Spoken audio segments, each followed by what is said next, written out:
Tuloy na ang pag-ere ng bagong game show ni Willie Revillame na Willionario sa January 25, 2026.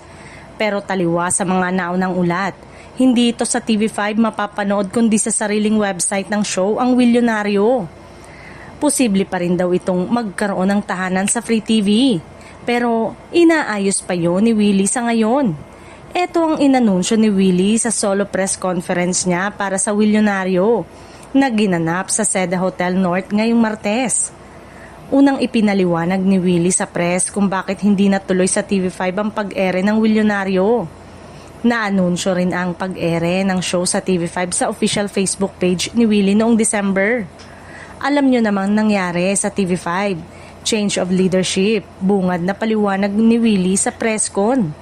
Pagpapatuloy niya, ang kausap talaga doon, si Miss Jane Basas. Ayoko sanang banggitin to pero wala na siya sa ngayon.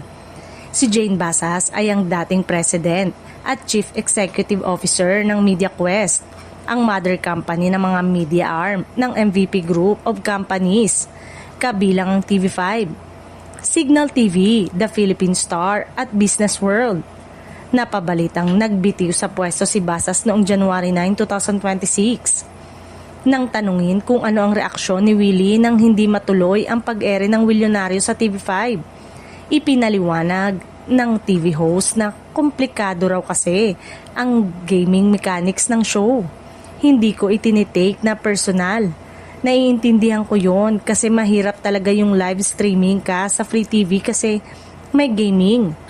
Sa kabilang banda, ibinalita ni Willie na ongoing pa ang pakikipagnegosasyon niya para magkaroon ng Will TV sa Channel 10 ng Signal TV. Ang Channel 10 ang tinitignan niyang posibleng maging tahanan ng Willionario sa Free TV.